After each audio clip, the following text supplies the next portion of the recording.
Muy buenos días, mis queridos y distinguidos y apreciados hermanos. En esta mañana les damos una cordial bienvenida a este su canal, Nuestro Firme Fundamento.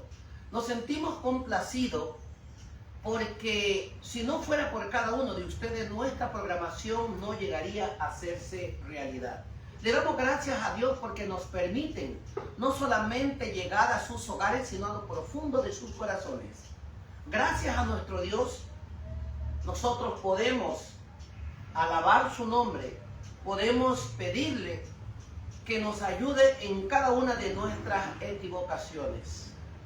Gracias al Padre Yahweh, y para alabar y exaltar el nombre de nuestro Padre Celestial, vamos a cantar una gran alabanza, ¿ya?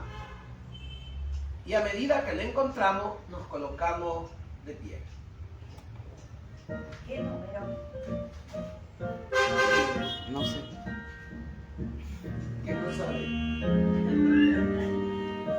Sin temor alguno, que Jesús del firme y adelante. Ya adelante, la fe, sin temor alguno, que Jesús nos ve, que soberano, Cristo al frente va, y la ley enseña, que volando está, firmes adelante, pues tiene la fe, sin temor alguno, que Jesús nos ve.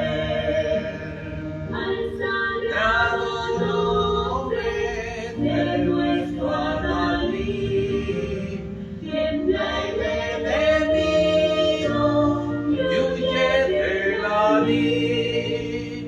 Nuestra es la victoria, dada a Dios amor, y hoy dentro el lamento, llenos de pavor, firmes y adelante, pues desde la fe, sin temor alguno, que Jesús nos ve. Muévese potente la iglesia de Dios, de los ya gloriosos, marchamos en pos.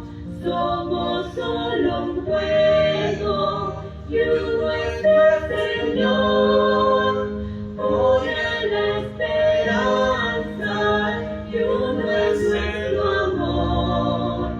Firmes y adelante, pues desde la fe, sin temor alguno, que Jesús nos ve. Tronos y coronas pueden perecer, de Jesús la iglesia viene a agradecer. Nada en contra suya prevalecerá, porque la promesa nunca faltará.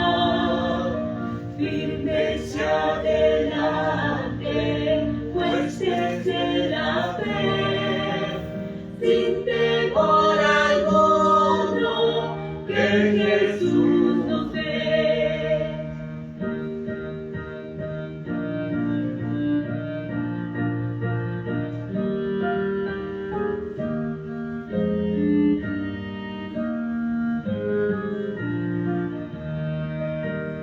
Pueblos, nuestras voces, a la nuestra unir, y en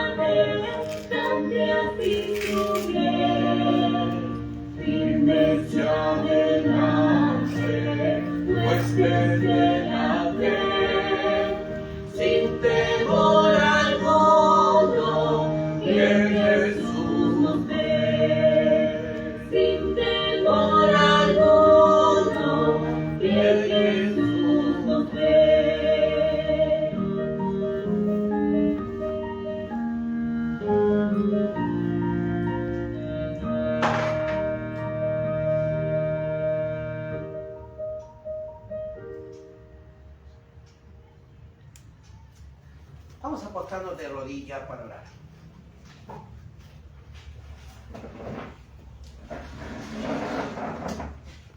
Querido Padre que estás en los cielos, alabado y exaltado sea tu santo nombre en esta mañana. Te damos infinitas gracias, Padre, porque a pesar que durante esta semana nos hemos portado mal, tu misericordia está para con cada uno de nosotros. Padre, aquí estamos un grupo de tus hijos de rodillas, reconociendo que un día nos equivocamos, reconociendo que somos pecadores, pero tenemos la grata y noble seguridad que tú eres nuestro Dios, que tú has perdonado cada una de nuestras equivocaciones. Por eso te damos gracias, Padre de la gloria. Bendícenos. Y al levantar nuestras rodillas mortales, queremos levantarla con el conocimiento que tú eres nuestro Dios, que tú eres nuestra esperanza. Padre, ayúdanos a reconocer cada día que tú permaneces con nosotros. Bendice, Padre, el presidente de la República, todo su grupo administrativo, todos los gobernadores, los gobernantes de nuestro país, las autoridades. Bendícela. Quita todo lo humano de nosotros para que cada palabra que hablemos no sea palabra vana, sino palabra de inspiración que viene desde los Shamaín. Padre de la gloria, quédate con nosotros. Pon tu manito sanadora sobre todos los enfermos que están dentro y fuera de tu pueblo, por los encarcelados, por los que sufren injustamente. Padre, ayúdanos a hacer tu voluntad. Por aquellos enfermos que están en las clínicas, en los hospitales, en los centros de salud. Algunos están en casa, Padre, esperando la esperanza que solamente tú eres el Dios de los dioses, que tú los sanarás. Padre mío, gracias. Quédate con nosotros y bendícenos. A todos nuestros hermanos y amigos que se encuentran delicados de salud, Padre, levántalos con el poder que viene desde lo alto. Bendice a la hermana Zaida, Padre, ayúdale a hacer su voluntad. Bendice a cada uno de los que estamos aquí. Bendice a nuestra hermana Teresa, a su esposo, su familia, a cada uno de sus hijos, Padre. A Marianita. Bendice también, Padre, a nuestra hermana Marianita, bendícela.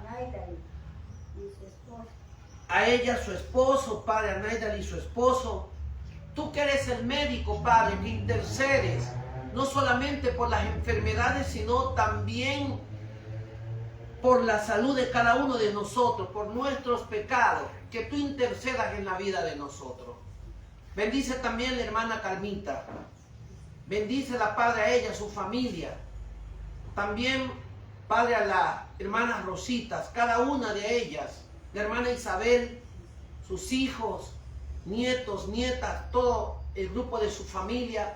Bendícela, Padre, que cada paso que damos, Padre, o sea en convicción y en seguridad, que tú eres nuestra única esperanza. Dijo David, tú eres nuestro refugio, Padre mío. Por el problema de nuestro país, hay crisis política, crisis económica, crisis familiar, que tú puedas suplir cada una de nuestras necesidades y que podamos ser luz en medio de la oscuridad. Quédate con nosotros, Padre amado, y que al levantar nuestras rodillas, no las levantemos tal y cual como nos doblamos, Padre, sino que nos levantemos con una esperanza, que tú eres nuestro Dios y que usted va a solucionar cada una de nuestras equivocaciones.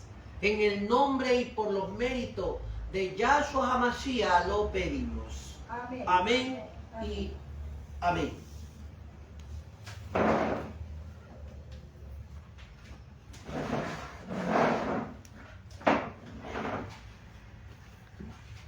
Rosita Vega está mal. Amanecido, me llamó. Bueno, y justo como estoy orando todos los días por ellos, entonces también estoy... Bueno, hay que orar. Hermano, hoy más que nunca necesitamos estudiar. Estaba dando lectura un poquito acerca del libro de Daniel y de Apocalipsis, mirando los grandes acontecimientos que vienen para el tiempo de hoy. Obviamente, el enemigo de Dios, conocido como el diablo, Él no quiere ver feliz a nadie. Y será una situación que cuando usted más se consagra a Dios, más lo busca, el diablo te ataca de una u otra manera para que tú puedas renegar de ese Dios que siempre te está acompañando, ¿no? Durante estas 3 semanas, antesito de Año Nuevo, estoy dando todos estos días. Oiga, pero cuando uno se consagra más a Dios, el enemigo más lo ataca. Me han venido tremendas dificultades, pero fiel es Dios, el que está con cada uno de nosotros para ayudarnos y suplir cada una de nuestras decisiones.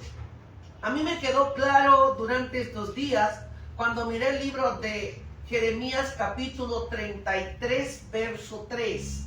Y nos dice que cuando nosotros tengamos las tremendas dificultades, nos dice, clama a mí y yo te responderé. Y te enseñaré las cosas grandes y ocultas que tú no conoces. Esas cosas grandes, esas cosas ocultas, es la presencia de Dios, es el poder de Dios, la eminencia de Él, cuando nosotros estamos seguros que Él es nuestro Dios y que Él nos va a cuidar y a proteger. Por eso, no importa las dificultades que cada ser humano tenga, no importa las equivocaciones, debemos confiar plenamente en Él, porque Él es nuestro refugio. El salmista David dice que en sus peores dificultades, él dice, yo me refugio en Dios. En ese Dios de Jacob, yo me refugio, porque Él es mi fortaleza, mi pronto auxilio en la tribulación. Él es el escudo, la fortaleza para cada ser pecador como usted y como yo. Ahora bien, hay cuantas esperanzas que nos da la Biblia para con cada uno de nosotros. Cuando nosotros miramos en Apocalipsis capítulo 3, cuando nos dice, he aquí, yo estoy a la puerta y llamo. Si alguno oye mi voz y abre la puerta, entraré a él, cenaré con él y él conmigo. ¡Qué esperanza tan grande! Y cuando vamos también al libro de Primera de Juan capítulo 2, verso 1, y nos dice, tú te sientes pecador, tú crees que eres pecador y crees que no sabes a dónde ir, no sabes qué hacer porque estás preocupado con dificultades. Ahí nos dice, hijitos míos, estas cosas os escribo, para que no pequéis. Y si alguno hubiere pecado, abogado tenemos para con el Padre, a Jesucristo el justo. Hermanos, amigos, Jesucristo siempre abogará por nosotros, hace el papel de abogado, intercede aún por nosotros en el trono de su Padre. Por eso nosotros tenemos que sentirnos felices y contentos, seguro, pero hay un detalle más. Si cada uno de nosotros queremos sentir la presencia de Dios, queremos sentir el privilegio de sentirnos amados, respaldados por Él, tenemos que vivir y no la vida que a mí me gusta, no la vida que a mí me parece. Tenemos que vivir una vida agradable a Dios, una vida separado y apartado del pecado. Por eso usted y yo tenemos que reconocer cada día nuestros pecados. Cuando en el libro primero de Juan capítulo 1, él dice, hijitos míos, estas cosas os escribo para que no pequéis. Y si alguno de vosotros hubiere pecado, abogado tenemos para con el Padre. Cuando usted reconoce, confiesa y se aparta, el abogado está listo y dispuesto para defenderlo, para abogar por usted. Pero si usted no reconoce, si usted no confiesa, ¿cómo vamos a recibir la misericordia de Dios? Por eso dice las Sagradas Escrituras, El que encubre su pecado no prosperará, mas el que se aparte y los confiesa alcanza misericordia. ¡Qué hermoso! ¡Qué hermoso es llegando a la divinidad de Cristo, reconociendo que Él es el que perdona nuestros pecados! Y de igual manera, cuando vamos al libro de San Juan, capítulo 3, verso 16, ahí encontramos cómo Él aboga por nosotros. Y dice San Juan 3, 16, porque de tal manera amó Dios al mundo que ha dado a su Hijo unigénito, para que todo aquel que en Él crea no se pierda, mas tenga vida eterna. Hermano, muchas de las veces, cuando nosotros por nuestros malos comportamientos hacemos cosas ilícitas y el resultado de aquello, tenemos un accidente o una enfermedad, nosotros no decimos fue por mi culpa, sino que decimos, Dios, ¿por qué lo permitiste? ¿Acaso que Dios nos mandó a matar, Dios nos mandó a robar, Dios nos mandó a mentir, cualquier cosa? Y decimos, o por ejemplo, si voy manejando un vehículo, aceleré a 100, 120, 130, 140 y voy y me estrello por allí, mato a alguien y me voy matando yo mismo. ¿Y saben lo que el ser humano dice? Dios, ¿por qué permitiste que me matara? Yo sé que fui un poco loco, pero ¿por qué permitiste? Él no te mandó que manejes a esa velocidad. Y entonces decimos, Dios, ¿por qué no permitiste que me matara, que se matara mi padre, mi madre, mi hijo, mi esposa, cualquier persona? Dios no nos mandó. ¿Y sabe lo que dice el verso 17? Porque Dios no envió a su Hijo para condenar al mundo, sino para que el mundo sea salvo por Él. Ese fue el papel de Jesucristo, venir a la tierra. Salvar a la humanidad, mas no condenar a la humanidad. Cuando cada uno de nosotros creemos que mis desgracias por lo cual yo he hecho, me ha acontecido, Dios, ¿por qué permitiste? Dios no lo ha permitido, usted lo buscó. Nosotros lo buscamos. Porque o si no, ¿qué tal si a Dios le gustaría vengarse del ser humano? Ah, bueno, como ya pecaste, yo te voy a dar esto. No, somos nosotros los que buscamos el pecado. Somos nosotros los que buscamos la maldad. Por eso tenemos que estar de acorde a su palabra. Reconociendo, yo soy un pecador, pero como pecador, yo no quiero seguir pecando. Yo quiero ser transformado con el poder que viene desde lo alto. ¿Por qué? Porque yo quiero salvarme cuando Cristo venga. ¿Acaso quede por gusto cuando la Biblia nos dice en Apocalipsis 3:20, cuando dice, aquí yo estoy a la puerta y te llamo? Si alguno oye mi voz y abre la puerta, entraré a él, cenaré con él y él conmigo. Muchas de las veces nosotros nos acostamos en nuestra cama y al otro día o en la noche sentimos un llamado que es Dios, el poder de Dios, conocido como el Espíritu Santo, que nos dice, debo ir a la iglesia, debo buscar a Dios, debo leer la Biblia. Y déjeme decirle que muchas de las veces usted se acuesta en su cama y de repente cuando 12, 1, 2, 3 de la mañana usted se levanta y no tiene sueño. ¿Sabe qué está pasando? ¿Sabe qué está pasando? El Señor le está llamando. El Señor le está llamando para que usted se ponga en contacto con Él, en comunión con Él. Porque quiere decir, Carlos, te falta algo, yo te voy a levantar, porque si tú no te consagras, te vas a perder. Y Él permite que nos levantemos, pidamos de su presencia, pidamos de su protección, pidamos de sabiduría para actuar como debemos. Todo el ser humano quiere recibir bendición de Dios. Pero no todo el mundo quiere vivir como manda Dios. Pero si nosotros obedecemos a su palabra, obedecemos a lo que Él dice, entonces nosotros vamos a tener bendiciones hasta que sobre y abunde. Pero ¿cómo es nuestro comportamiento? ¿Cómo es nuestra actitud? Tenemos que ser personas, frutos dignos de arrepentimiento. Arrepentirnos de las cosas que hacemos. Hay personas que dicen, jamás me arrepiento de lo que hice, porque lo que hice, lo hice pensando y según yo, no está mal lo que estaba haciendo. Otro grupo de personas dicen, yo soy bueno, no soy malo, hago el bien, ayudo a las personas de afuera, ayudo a los pobres, y yo ayudo, y yo no necesito estar en unas iglesias sentado.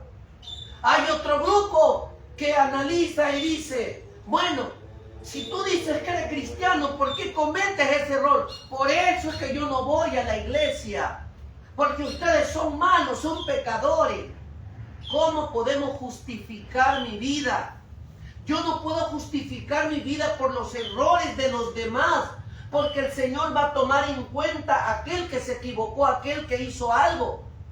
Y no va a decir, Carlos, como tú viste que los de allá cometieron pecado, tú no puedes ir a la iglesia porque ese fue un mal testimonio para ti. No, a lo contrario, hermanos, que cada error que cometa una persona que va a la iglesia debe ayudarme a mí para no cometer el mismo error que cometió esa otra persona.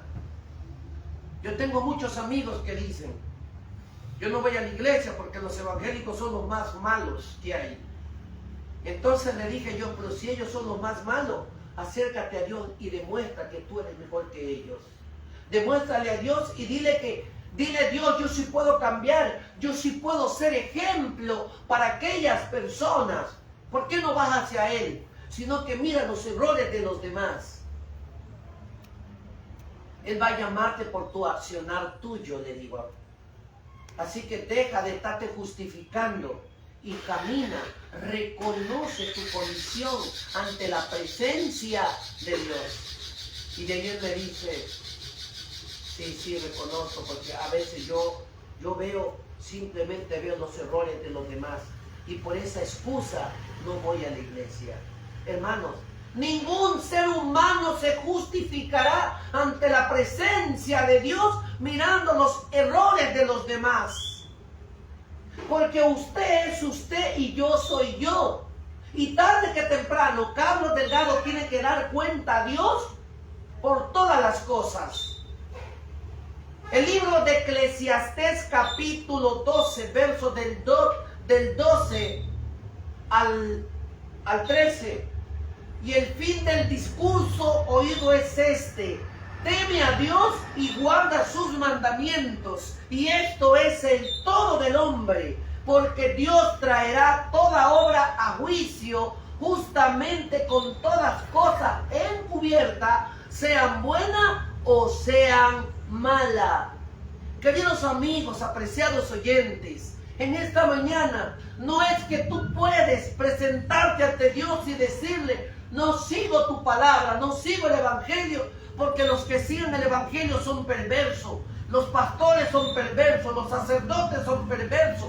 Eso no te justifica para que tú no camines con Dios, porque cada ser humano es cada ser humano que tiene que ponerse a cuenta, no solo con el prójimo, sino también con Dios. Miren eso.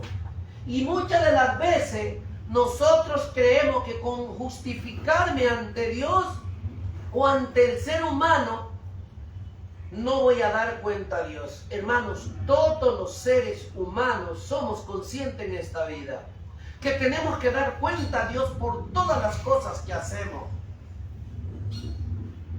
Y la Biblia es clara.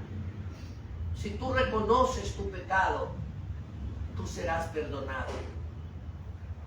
Y si no reconoces, no serás perdonado. ¿Por qué? Porque la decisión no la va a tomar Dios para que el ser humano se salve.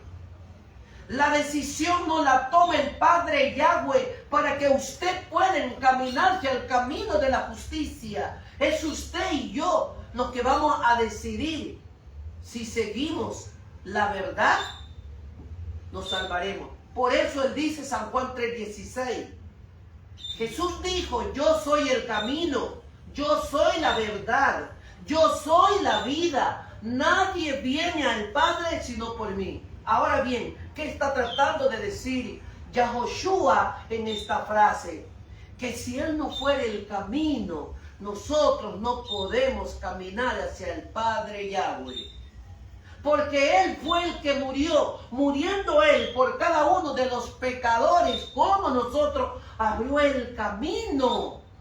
Como dijo Juan el Bautista, yo he venido a abrir el camino para que venga el que ha de venir, el Hijo de Dios. Si Él es la verdad, Él es la vida, sigámoslo a Él, encaminémonos a Él, y Él nos dará la vida de vida eterna. Queridos y apreciados amigos, en esta mañana les hago una invitación. Que no miremos en los demás, miremos no en los errores de otro, miremos mis errores, no en la equivocación de los demás, miremos en mi equivocación. Y al reconocer en que yo he fallado, el Padre de la Gloria me va a reconocer y me va a decir: vení, bendito de mi Padre, heredad el reino de los Shamaim. No piense que por justificarnos vamos a ser salvos. A lo contrario, la falsa justificación nos llevará hacia la perdición. Porque la Biblia nos dice: no todo aquel que me dice, Señor, Señor, entrará en el reino de los cielos, sino el que hace la voluntad de mi Padre. ¿Queremos hacer la voluntad de Dios o queremos hacer la voluntad del Padre? Él nos está llamando en esta mañana. No debemos olvidar que la salvación es individualmente. Y si individualmente doblamos nuestras rodillas, reconocemos nuestras equivocaciones, Él nos va a decir lo mismo: vení, bendito de mi Padre, heredad el reino de los Shamaim, el reino de los cielos. Amigos, que el Padre de la Gloria pueda bendecirnos en esta mañana. Y que cada paso que demos sea un paso hacia la vida eterna. Muy bien, vamos a recibir un pequeñísimo resumen de escuela sabática de unos 10 minutos que va a dar mi hermano Moisés Caleb. Bienvenidos todos y no se vayan porque esto continúa. Bienvenidos.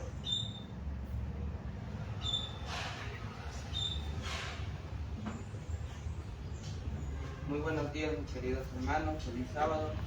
El tema de esta mañana trata sobre los últimos años de David. Recordemos que la semana pasada pudimos ver sobre la rebelión de Absalón. Recordamos también que después fue abolida esa rebelión por parte de David. Y a pesar de que la rebelión de Absalón fue disuelta, no vino paz inmediatamente al reino. Porque recordemos que durante todo ese tiempo que después de que Absalón mató a su hermano, él estuvo intentando estar que el reino esté a favor de él, ganarse el cariño de ellos. Y entonces la mayoría del pueblo de Israel estaba a favor de Absalón. Y a causa de que David quiso disolver la rebelión, fue que se hizo otra, aquí nos dice otra contrarrevolución. Porque de ahí, primero porque después de que David regresó de la guerra, David tenía miedo de que lo mataran ahí en Jerusalén. Entonces la tribu de Judá fue que lo incitó a David a que vaya a Jerusalén.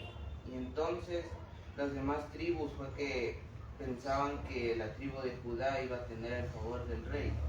Y entonces ahí fue que pasó la contrarrevolución, pero después fue disuelta. Y ahí volvió de nuevo la paz de Israel.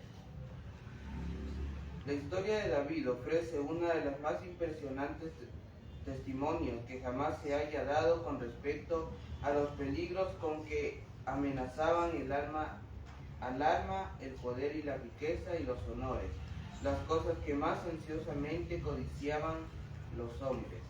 Pocos son los que pasaron alguna vez por una experiencia mejor adaptada para prepararlos para soportar una prueba semejante.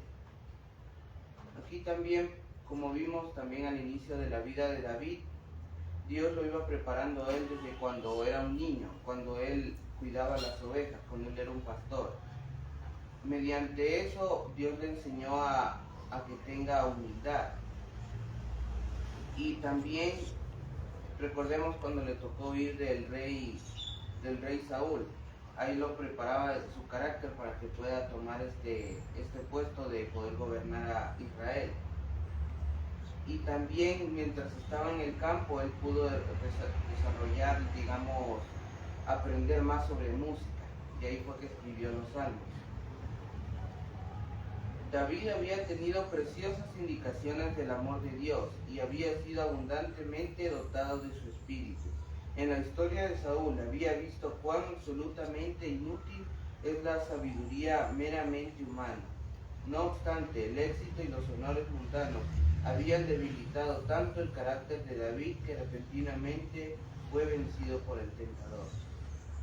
También recordemos que David como rey le tocaba también hacer alianzas con los países que estaban alrededor. Pero entonces ya comenzó a coger las costumbres de esos pueblos paganos. Y entonces fue que también, como ya vio que pudo vencer la rebelión de Absalón, comenzó a hacer un censo en el pueblo de Israel, porque quería hacer más grande el ejército. Entonces, esto podemos ver en Primera de Crónicas 21. Entonces ahí fue que Satanás lo incitó a David de que comenzara a hacer crecer el ejército, pero recordemos que esto no era un propósito de Dios. Aunque el pueblo de Israel sentía orgullo de su grandeza nacional, no vio con buenos ojos el proyecto de David de extender tanto el servicio militar. La leva propuesta causó mucho descontento en consecuencia. En consecuencia, se creyó necesario emplear los oficiales militares en lugar de los sacerdotes y magistrados que anteriormente habían tomado el censo. El objeto de esta empresa era directamente contrario a los principios de la teocracia. Aún Joab protestó a pesar de que hasta entonces se había mostrado tan sin escrúpulos. Dijo él: añada Yahweh a su pueblo 100 veces otros tantos. Rey, Señor mío, ¿no son todos estos siervos de mi Señor? ¿Para qué procura mi Señor esto? ¿Que será pernicioso de Israel? Mas el mandamiento del rey puso más que Joab.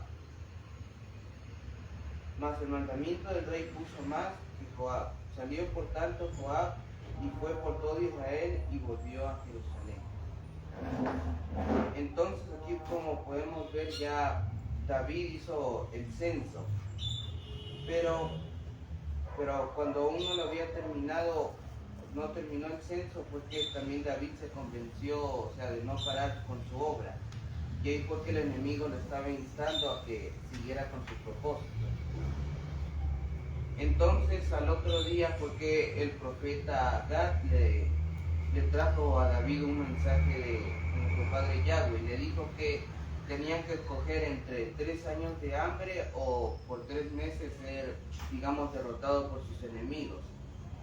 Y entonces fue que David le tocó, con angustia le tocó elegir entre estar 3 años en hambre o ser, vencido por los enemigos.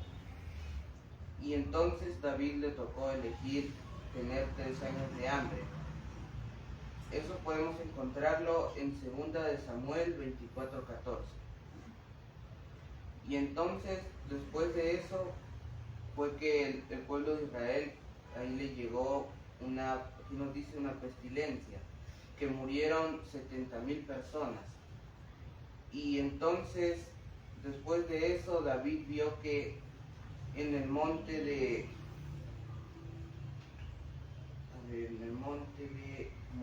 Moriah, ahí fue que vio David a un ángel que estaba con una espada. Y entonces David y los sacerdotes se acercaron a implorarle al ángel que estaba ahí que dejara, de causar daño al pueblo. Y entonces ahí fue que Dios, nuestro Padre Yahweh, tuvo compasión del pueblo de Israel. Y le dijo a David que allí hiciera un altar y hiciera holocausto. Y también hiciera sacrificio a Dios. Y entonces fue ahí en ese lugar, se hizo Tierra Santa. Y Y ahí también recordemos que fue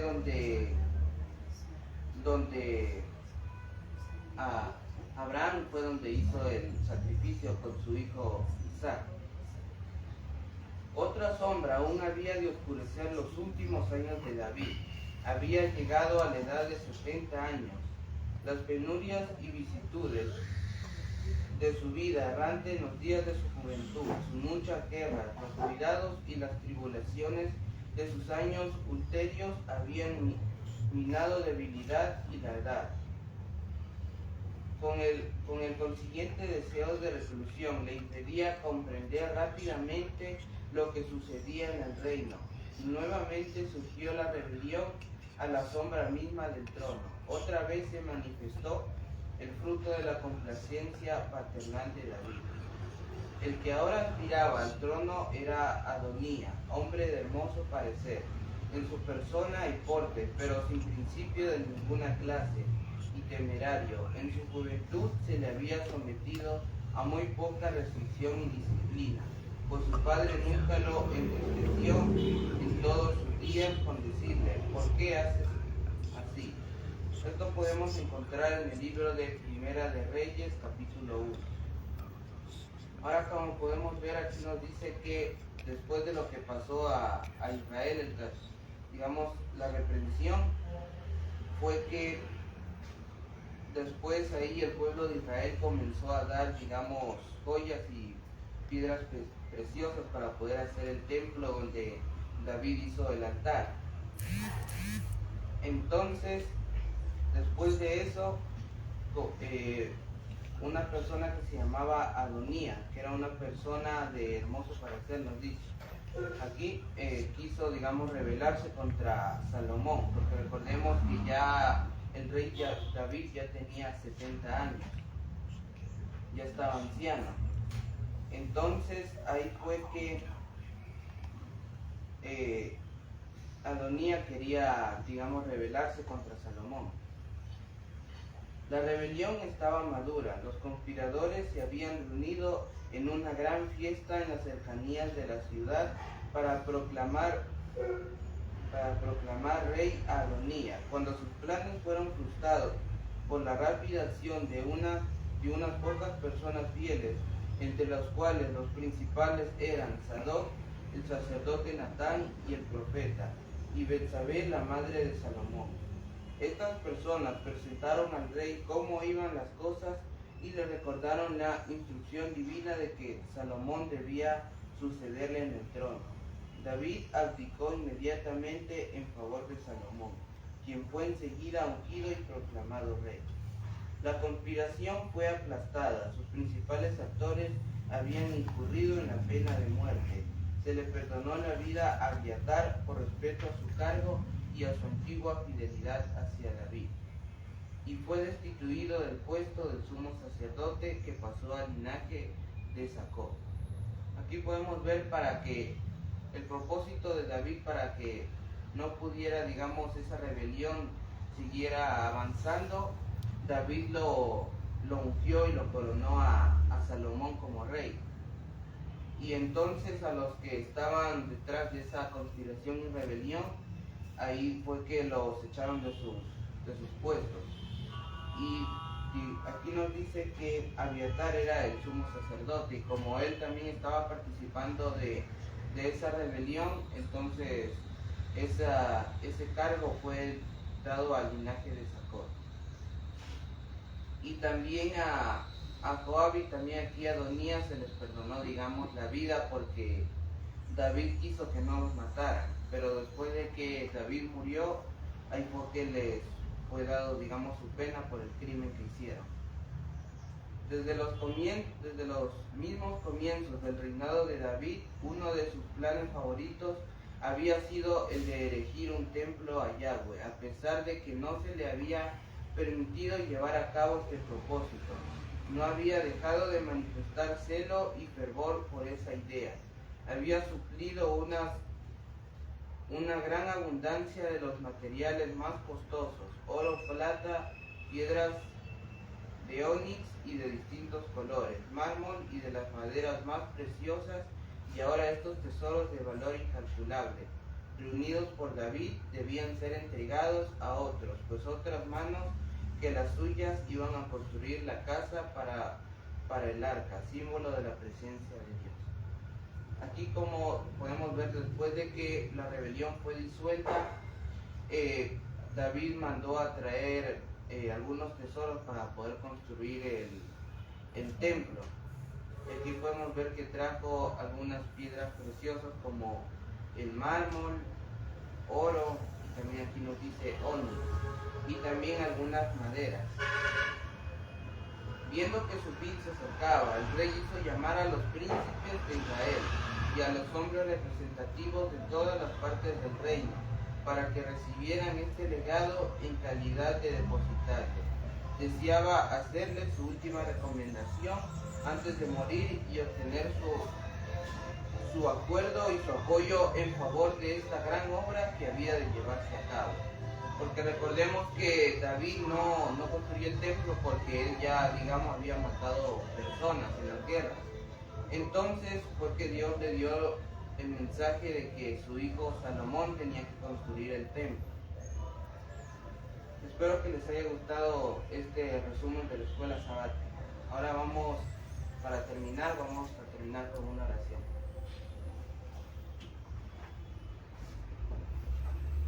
Padre nuestro que estás en los cielos, bendito, alabado sea tu santo y noble nombre. Te damos gracias por habernos dado tu santo Shabbat. Te pedimos que ahorita lo que estudiamos también podamos compartirlo a las personas que no conocen sobre tu palabra, y también te pedimos que nos ayudes a que podamos cambiar nuestros caracteres y poder tener uno semejante al tuyo. También te pedimos que nos des sabiduría para poder entender tu palabra y también poderla practicar en nuestro día a día. Esto te lo pedimos en el nombre de Yeshua. Amén.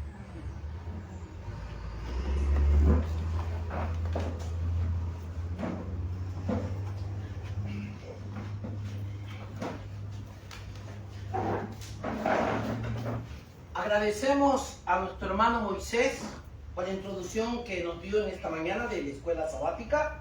También les invitamos a cada uno de nuestros amigos oyentes que siempre siguen en nuestra sintonía, que en 5 minutitos estaremos nuevamente al aire con el culto divino. Así que les agradecemos, les quedamos eternamente agradecidos a cada uno de ustedes y los invitamos al culto divino. Bienvenidos y bienvenida a nuestra programación de esta tarde. Así que en 5 minutitos estamos al aire. Por favor, no se desconecten de nuestro canal, nuestro firme fundamento. En 3 minutos estamos al aire.